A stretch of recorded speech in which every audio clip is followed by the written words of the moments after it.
ফ্যাসিবাদটা automatic তৈরি হয় নাই। 2024 সালের জুলাই আগস্টে শিক্ষার্থীদের উপর পুলিশি দমন পীড়নে গণহত্যার অভিযোগে গত 10 জুলাই আন্তর্জাতিক অপরাধ ট্রাইব্যুনালে সাবেক প্রধানমন্ত্রী শেখ হাসিনা সহ আসামিদের বিরুদ্ধে আনুষ্ঠানিক অভিযোগ গঠন করে বিচার শুরু হয়েছে।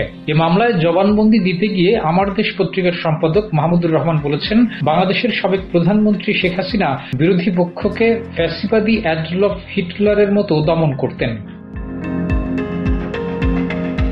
সোমবার 15 সেপ্টেম্বর আন্তর্জাতিক অপরাধ ট্রাইব্যুনাল 1-এর চেয়ারম্যান বিচারপতি মোহাম্মদ গোলাম মোর্তজা মজুমদারের নেতৃত্বাধীন 3 সদস্যের ট্রাইব্যুনাল সাংবাদিক মাহমুদুর রহমানের জবানবন্দি গ্রহণ করেন। শেখ হাসিনা সহ 3 জনের বিরুদ্ধে ট্রাইব্যুনালে সাক্ষীর জবানবন্দি পেশ করেন মাহমুদুর রহমান। তিনি মামলার 46তম সাক্ষী। জীবন অবাক না করলে কে করবে? 28% মিল্ক ফ্যাটের অবাক করার সাথে ফ্রেশ মিল্ক পাউডার। জীবন অবাক করুক প্রতিদিন। ফ্যাসিবাদটা পরিকল্পিতভাবে বাংলাদেশে তৈরি করা হয়েছিল এবং এই পরিকল্পনার পিছনে ভারত সরকার এবং বাংলাদেশের তৎকালীন সেনাপ্রধানের সরাসরি যোগাযোগ ছিল।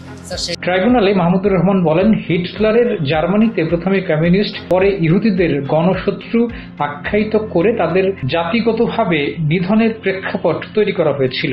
বাংলাদেশেও একইভাবে 2013 সালে একটি বিশেষ রাজনৈতিক শ্রেণীকে নির্মূলের লক্ষ্যে জনমত তৈরির জন্য সরকার দিনের পর দিন গণজাগরণ মঞ্চের নামে শাহবাগে বিক্ষোভের আয়োজন করে। সে সময় শাহবাগের কিছু বিক্ষোভকারীর নির্দেশে সরকার পরিচালিত হতে থাকে।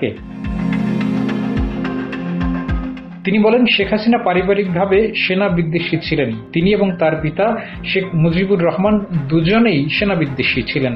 পিলখানায় দেশপ্রেমিক সেনাবাহিনীকে নির্মমভাবে হত্যা করার পর শেখ হাসিনা বিচার বিভাগের নিয়ন্ত্রণ নেওয়ার জন্য প্রথমে সাবেক প্রধানমন্ত্রী খালেদা জিয়াকে ক্যান্টনমেন্টের বাড়ি থেকে উচ্ছেদ করেন এবং তত্ত্বাবধায়ক সরকার ব্যবস্থাও বাতিলের পদক্ষেপ নেন।